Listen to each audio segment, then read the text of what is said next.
বর্তমানে শুনছি metric উঠাইলার direct higher secondary করিলার, যার কারণে একজন মেয়ে সন্তান যদি হায়ার সেকেন্ডারি যদি ক্লিয়ার করতে চায়, তার বয়সে মানে 18 বৎসরের আগে একটা মেয়ের তো বিবাহ দেওয়া যায় না।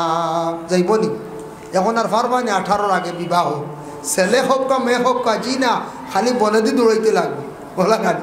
আগে যা হইবার হয়ে গেছে, এখন আর 18-র 1 মাসের আগে কইবা জি না, ও মাসখান যাইতে দে। ও ভাই আল্লাহর বান্দাগণ 18 বছর যদি পূর্ণ হয় তাহলে এইচএস ক্লিয়ার করিলাই না, তাহলে এই মেয়েটা উপযুক্ত একটা জায়গার মধ্যে বিবাহ দিতে পারবা।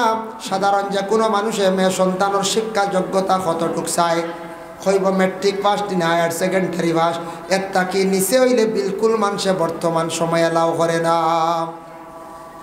আরও উন্নত জায়গার যান, শহর ও টাউনও যান, আপনি শিলচর যান, গুয়াহাটি যান, সেই দিকে যাওয়ার পরে আপনি যদি এখন বলে হায়ার সেকেন্ডারি পাস, আপনার লগে তেমন মাথিত না, ইতার বিলকুল তারা এলাও করে না। তারা যদি দেখে ডিগ্রি মাস্টার ডিগ্রি করছেন, মোটামুটি একটা রেসপন্স দিব। অনার্স করছেন মানব, যদি দেখেন বলে না বলে অন্য বিভাগের লাইনে পড়েছেন, LLB করছেন উকিলইতা হিসাবে, LLB করছেন মোটামুটি রেসপন্স দিব, দাঁড় লইব মাতিব। বল LLM করছেন, MCO করছেন, মোটামুটি দাম দিব। হায়ার সেকেন্ডারি হইলে বিলকুল আপনারে কোনো বার্তা দিত নাই। তো গুয়াহাটিতে গেলে দেখা যায় ইটা এলাও না, ইটা আরে পড়া নেই। আর আমরা হায়ার সেকেন্ডারি ভাস হইলে ফুড়িয়ে গু আসে রে হায়ার সেকেন্ডারি ভাস বলে হাসান কত পড়া আপনি রাখতাম পারবেন। আমরা মনে করি কত পড়া না, ইয়া আল্লাহ তো শিক্ষিত ফুড়িয়ে না রাখবো না, আরে বা আরও কম শিক্ষা দেখো, যদি ইগু আনি আর বিপদই বলি, ইগু যদি বাদে আরও যাইগে কোনোবা চাকরিত আমার গরো রান্ধ হইতো না। আমরা তো চিন্তা ওখান নাই, জি আমরা তো চিন্তা ওঠা নাই। যত শিক্ষিত হোক কোনো বাধা নাই, শিক্ষা যদি থাকে অবশ্যই মেয়ের মধ্যে একটা গুণ ভালো পাইবাম।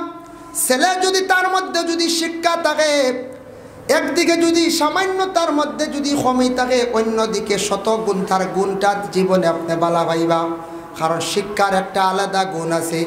দেখুন জানি অতি শিক্ষিত যারা ছেলে লোক পুরুষ লোক যারা আছেন, তাদের চলা চরিত্র কীরকম, আর যারা অতি শিক্ষিত মেয়েরা যারা আছে তাদের চলা চরিত্র কীরকম। এর লাগে আমরা বর্তমান সমাজে আমরা উন্নত যদি হইতাম চাই, আমরা যদি আগ বাড়িতাম চাই, একমাত্র আমরা শিক্ষার দিকে আমরা অগ্রসর হইতাম। শিক্ষা আমরা একবারে পিছিয়ে বলাই দিছি, শিক্ষার দ্বারা আমরা বেশি পিছিয়ে পড়ছি, যার কারণে জেনারেল শিক্ষাটা অত্যন্ত দরকার।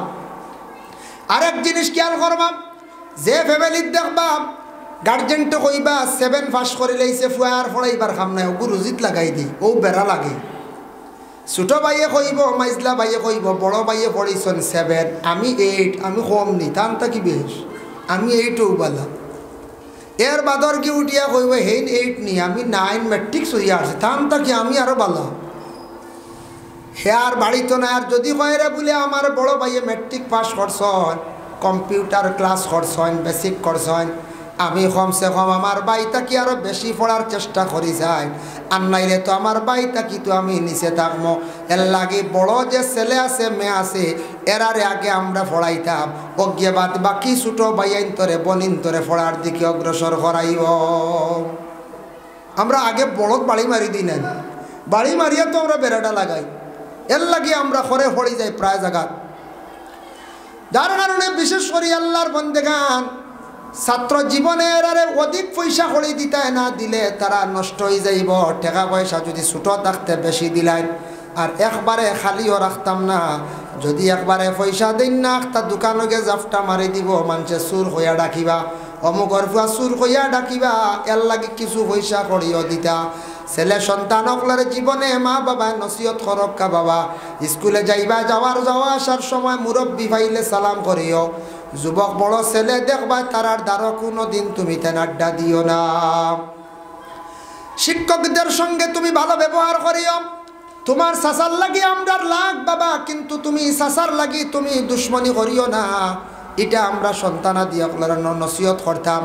বাইয়ালি একটা লাগ থাকে না কোনো বাড়ি, 2 বাইয়ে লাগছন, এখন বাচ্চান্তের কইতানি বলে তোর সাসার লাগি আমার লাগি বাড়ি যাইস না, बिल्कुल सासारे सलाम करिस ना इता शिक्षा ছোটবেলা বাচ্চান তোরে মা বাবায় দিতা না বলে বাবা তুমি যাও তোমার সাসারে সম্মান করিও শাশিরে সম্মান করিও কোনো বাধা নাই আমরা লাগি মন মালিন্যতা আছে যাতে তুমি কখনো তোমার সাসার লাগি তুমি দুর্ব্যবহার করিও না যার কারণে সন্তানাদির এইভাবে মা বাবার নসিহত করতাম ও বাবা তুমি রাস্তাঘাটে যাইবা বিভিন্ন জায়গায় যাইবা স্কুলে হিন্দু মাস্টার পাইলে তানরে সম্মান করিও যেহেতু তোমার গুরু তোমার শিক্ষক তোমার প্রতিবেশী হিন্দু মানুষ পাইলে তার লাগে তুমি ব্যবহার সুন্দর করিও এর লাগে আমরা মুসলমান আমার নবীর ব্যবহার কতটুক সুন্দর ছিল ইহুদিরা আল্লাহর রসুলের পিছনে সমালোচনা করত রসুলুল্লাহরে গালিগালাজ করত আব্দুল্লাহর বেটা মোহাম্মদ জাদুঘর বলিয়া তারা কইদ কিন্তু নবীজি কখনো তাদের কোনোদিন কঠোর কথা কইছেন না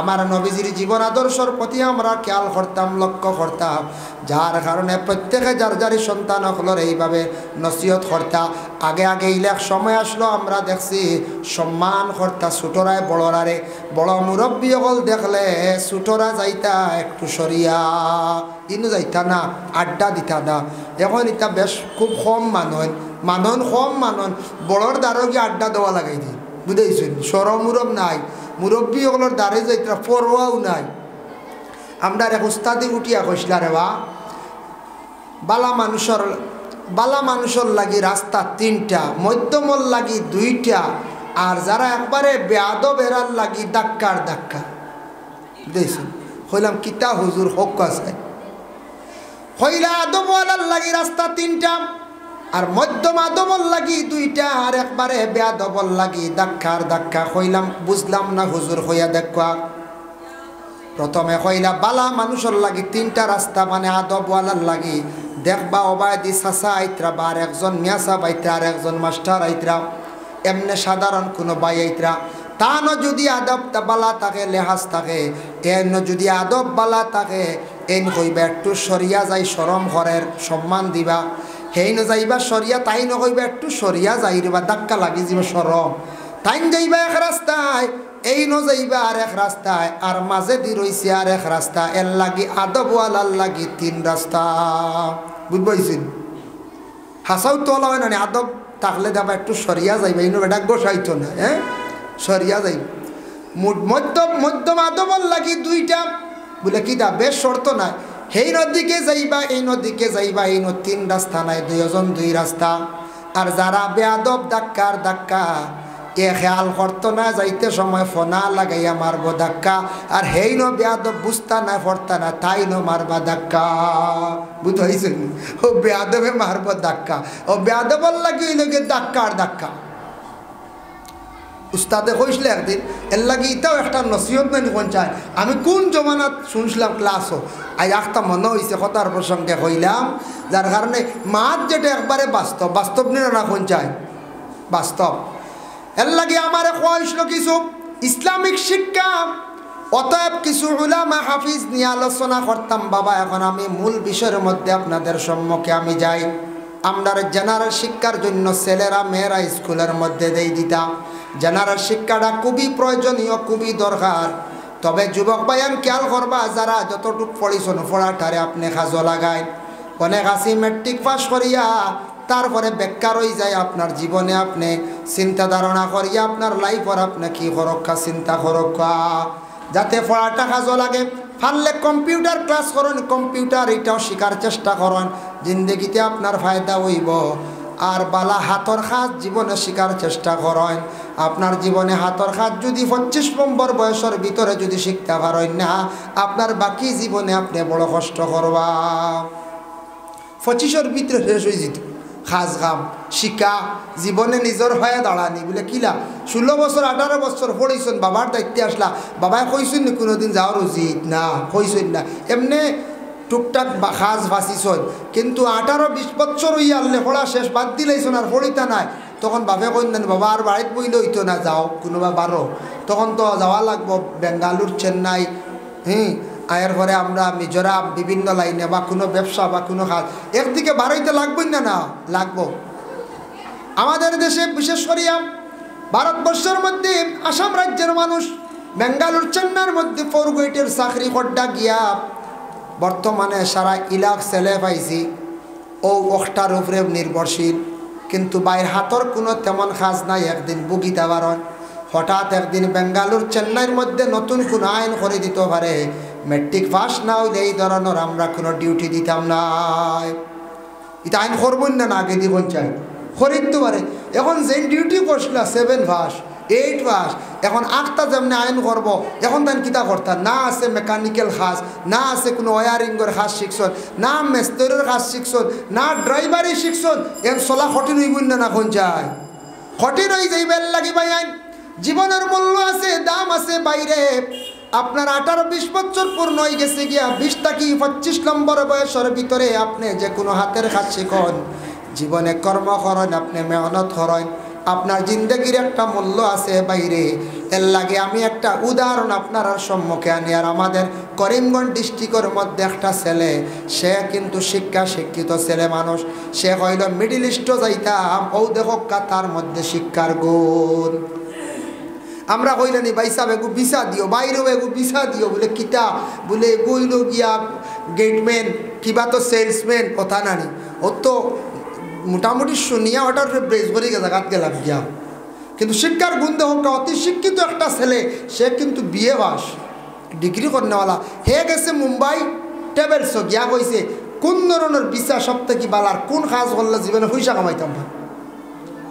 সেই ট্রাভেলসের মানুষরা কইছেন, অফিসিয়াল মানুষে কইছেন, বর্তমানে খুব বেশি ক্রাইসিস এসি বিভাগের কাজ যারা করেন, এসির কাম, কারণ মিডিল ইস্ট বেশি গরম, বেশ খালি এসি আর এসি।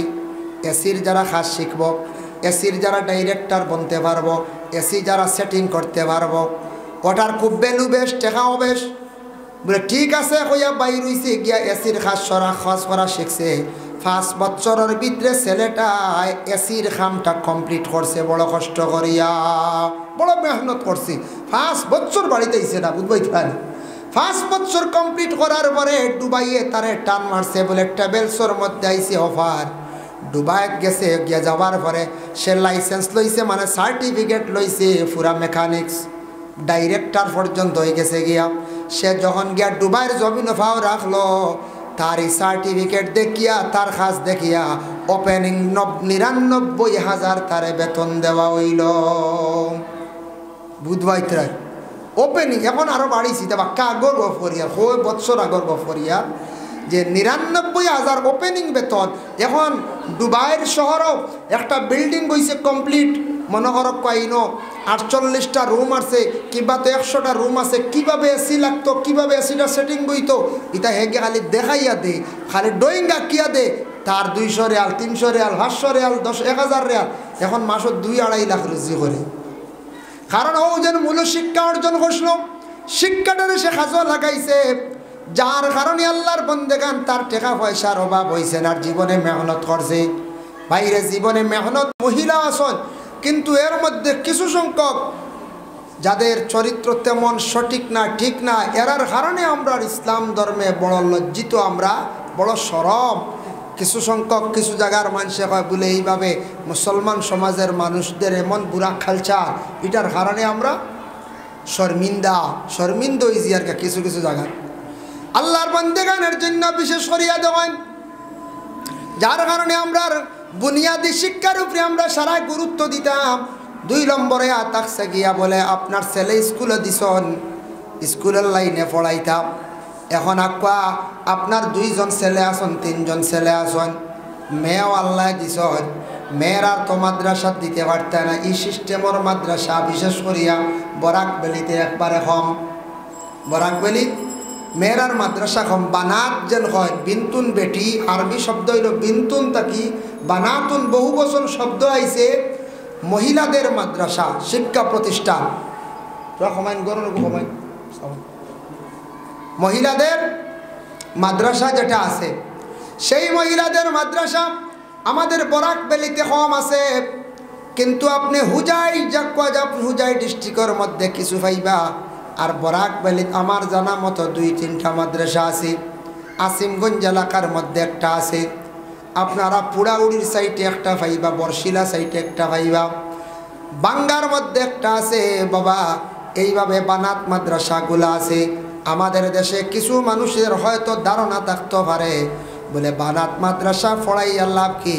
বলে বানাত মাদ্রাসা ও ধরনের মাদ্রাসা হইতো, ও ধরনের মাদ্রাসাতে আমরা দিতাম যে মাদ্রাসার মধ্যে ইসলামিক মানে শিক্ষা দেওয়া হয়, সাবজেক্টগুলো আছে, আর বলে কি জেনারেল উচিত শিক্ষাগুলা দেওয়া হয় ও মাদ্রাসায়। দেখো আল্লাহ শুনলেন আইয়ুব কানাসিয়ার আইয়ুব, যার কারণে বিশেষ করিয়া জেনারেল শিক্ষা আছে ও ধরনের মাদ্রাসা দেখো না। বানাত মাদ্রাসার মধ্যে যদি আপনার মেয়ে দিন, সেই মাদ্রাসার মধ্যে জেনারেল একদিকে শিক্ষা হইল, আর একদিকে আপনার শিক্ষা হইল ইসলামিক কিছু মাসলা মাসাইল আপনার মেয়ে জানতে পারলো, দুই দিকে শিক্ষা হইল। এর লাগে ওলা শিক্ষা প্রতিষ্ঠান দেখতে লাগবো যে শিক্ষা প্রতিষ্ঠানের মধ্যে উপযুক্ত শিক্ষা দেওয়া হয়নি। ইরা যদি দেন, বর্তমানে প্রায় জায়গাত মানুষে হন কোরআনে হাফিজ হল মেয়ে ভাই মনি এখন জন্মে মানছে তুকায় খেয়ে কইবা হাফিজ মানে কিতা করতাম বাদে বিয়া দিতাম ভার মুকিলা হইনি না না হাফিজিগু রয় না এগু আগে লইয়া যাই। 30 পারাও যদি হাফিজ থাকে না, মাত্র 10 পারা যদি হাফিজ, যদি 10 পারার হাফিজ যদি মেয়েটা যদি হয়ে যায় 10 পারা মুখস্থ করে, সিনার মধ্যে যদি 10 পারা কোরআন যদি মেয়েটা জীবনে রাখতে পারে, এই মেয়েটা যদি শুনুন যে মাদ্রাসাত পড়নেওয়ালা বানাত মাদ্রাসায়, ইটা মেয়েরা মানছে খুব খেয়াল করিয়া জলদি লইয়া যাই গিয়া। কারণ হইল গিয়া মেয়েরার মাদ্রাসা যেটা আছে ইটার মধ্যে একটা ইউনিফর্ম আছে, হয় বুরকা থাকবো আর নাইলে মেকআপওয়ালা কাপড় পরিধান করিয়া যায়। এমনি যত ইসলামিক শিক্ষা প্রতিষ্ঠান করে, জেনারেল যত বড় উচ্চ শিক্ষা প্রতিষ্ঠান আছে, হায়ার সেকেন্ডারি স্কুল আছে, এমডি স্কুল আছে, কলেজ আছে, ইটার মধ্যে স্কুলের একটা থিওরি আছে, একটা আইন আছে, বলে আপনি পুরাপুরি পর্দার হালতে স্কুলের মধ্যে আপনি অংশগ্রহণ করতে পারতেন নাই। মেকআপ খুলতে লাগবো, চেহারা দেখাইতে লাগবো, শরীরের কিছু অঙ্গ আপনার বাহির করিয়া রাখতে লাগবো। তারা এইভাবে কিছু নিয়ম কানুন করে, এটা করতে লাগবো। প্রায় ভারতবর্ষে এই কানুন এই নিয়মে মাদ্রাসা স্কুলগুলা চলে। কিন্তু যেটা মাদ্রাসা হইব প্রাইভেট বানাত মাদ্রাসা, এটা মাদ্রাসার মধ্যে যেটা ইউনিফর্ম যেটা বাহির করা হয়, এটার দ্বারা মহিলাদের শরীরের কোনো অঙ্গ দেখা যায় না। আমি বাংলাদেশে আজ থাকি কয়েকদিন আগে গিয়া ঘুরিয়ে আসলাম, একটা প্রোগ্রামে গেছিলাম, 25 জানুয়ারি গেছিলাম, 26 তারিখ কিছু বাংলাদেশে ঘোরাঘুরি করলাম, দেখলাম শিক্ষা প্রতিষ্ঠান যেগুলা প্রায় শিক্ষা প্রতিষ্ঠানের মধ্যে মেকআপ পরিধান করিয়া মেয়েরা স্কুলের মধ্যে যায়। আমাদের ভারতবর্ষের মতো নয়, এটা তো যেহেতু ইসলামিক রাষ্ট্র, মুসলমানদের সংখ্যা বেশ, এর জন্য সেই ভারতবর্ষের মধ্যে আমাদের এইভাবে শিক্ষা প্রতিষ্ঠানের মধ্যে মেয়েদের হিজাব মেকআপ যেটা এটা পরিধান করার আদেশ নাই। যদিও কিছু কিছু স্কুলের মধ্যে আছে, কোনো কোনো সময় এগুলা বাধা দেওয়া হয়ে যায়, হয় কিনা হয়ে যায়। আল্লাহর বান্দাগানের জন্য বিশেষ করিয়া আরেকটা জিনিস আমি বাংলাদেশের মধ্যে উপলব্ধি করলাম, তবে জানতেও চাইলাম, আমরার দেশও দেখবাই রাস্তাঘাটে ছেলে এবং মেয়েরা পার্কের মধ্যে রাস্তার পাশে হাসি ঠাট্টা খড্ডা করেন কিনা। ইউনিভার্সিটি স্টুডেন্ট হোক, কলেজের স্টুডেন্ট হোক, কিংবা তেমনি সাধারণ ছেলে মেয়ে রাস্তার পাশে ফুটপাত হাসি ঠাট্টা খড্ডা, মুরব্বী পরোয়া করেন না, ছেলে মানে ছেলে সন্তান পরোয়া করেন না, শিক্ষিত মানুষে পরোয়া করেন না। এটা কিন্তু বাংলাদেশের সরকারে কি করছে, রাস্তাঘাটে যেন হাসি ঠাট্টা আড্ডা যেটা ছেলে মেয়ে একসঙ্গে চলা যেটা ওটা নিষিদ্ধ করছে। কইছে ইলা যারে পাওয়া যাইব তারে হ্যারাসমেন্ট করাইব, মানে অ্যারেস্ট করাইব। এটা দেখে আমার বড় ভালো লাগছে, সেই ভারত সরকারে বড় ভালো একটা পদক্ষেপ নিছে। এটাও কিন্তু বড় নিন্দনীয় কাজ, খাস দিন না পঞ্চায়েত। আমরা দেশের মধ্যে দেখবাই, আপনি স্কুলের বাউন্ডারিতে ঢুকছেন, আপনি একজন ছেলে লোক, আপনি আর একজন মেয়ের সঙ্গে কথাবার্তা করছেন, ক্লাসমেট হিসাবে ফ্রি মাইন্ডে করেন, কোনো বাধা নাই, ক্লাসও জিজ্ঞাসা করছেন। কিন্তু বাইরে রাস্তাঘাটে দুঃখ লাগে, প্রায় জায়গায় দেখা যায় ছেলেরা মেয়েরা মুরব্বী আলিম সমাজকে ওরা পরোয়া করে না। রাস্তাঘাটে এমনভাবে হাসি ঠাট্টা করেন, ইহা তককে ও স্কুলের মাস্টার পর্যন্ত যাইত্রা কত বেয়াদব, তারা কিন্তু পরোয়া করেন না, প্রায় হাসি ঠাট্টা করেন। এটার থেকে আমাদের সমাজের ক্ষতি হর। পিছনের জেনারেশনের যারা আছে তারা উঠবো, তারা দেখা দেখি তারা এই কালচারটা শিখবেন না। এতে মুসলমান হোক, সনাতন ধর্মের কোনো মানুষ হোক, এটা যদি বন্ধ হইতো তাহলে ভালো হইল নি। এটা যেহেতু আমাদের ভারতবর্ষে প্রায় জায়গার মধ্যে দেখা যায়, প্রায় ইউনিভার্সিটি কলেজ থাকি বাইরিয়া হোটেলের মধ্যে গিয়া অধিক আড্ডা দিতরা মানুষকে তার পরোয়া করেন না। তাদের মধ্যে আদব আখলাক যেটা এটা কম, চক্কুর মধ্যে কোনো শরম নাই, হায়া হইয়া থাকছে গে, শরম হইয়া থাকছে গে ইমানের একটা অঙ্গ। এর জন্য আল্লাহর বান্দাগান, যার জন্য বিশেষ করিয়া শিক্ষা মানুষের চরিত্র সুন্দর করত, শিক্ষা মানুষের মানবতা আনে, শিক্ষা মানুষের জীবন পরিবর্তন করে। কিন্তু আমাদের দেশে কিছু কিছু জায়গাত কিছু ছেলে মেয়েরা দেখা যায় শিক্ষা অর্জন করে, আবার তাদের চরিত্রটা দিনে দিনে খালি খারাপ হয়। খারাপ কি কারণ কিতা? তারা এই পর্যায়ে গিয়ে পৌঁছে গেছে, নির্লজ্জ পর্যায়ে, যেটা খারাপ, যেটা নিন্দনীয়, বুড়া, ওটার মধ্যে গিয়ে তারা পৌঁছে গেছে। যার কারণে আজকে তারা জমিনও এই ধরনের বুড়া আদত লইয়া খারাপ রাস্তার মধ্যে তারা ঘুরাঘুরি করে। আমরা সমাজের ক্ষতির পিছনের ছোটো ছোটো যারা আছে তারাও দেখা দেখি শিখেননি না শিখেন। আল্লাহর বান্দাগানের জন্য বিশেষ করিয়া দেওয়াই বানাত মাদ্রাসা আছে। যদি কোনো জায়গার মধ্যে যদি মহিলাদের যদি কোনো শিক্ষা প্রতিষ্ঠান যদি থাকে শুধু মহিলাদের জন্য, এই ধরনের মাদ্রাসার মধ্যে যদি হয়, আপনার মেয়েরে আপনি জীবনে দেওয়ার চেষ্টা করেন, নতুবা মেয়েদের আপনি স্কুলের মধ্যে পড়াই। শিক্ষার যোগ্যতাটা আমরা প্রত্যেকের মধ্যে থাকতো, সমাজ কম ম্যাট্রিক পাস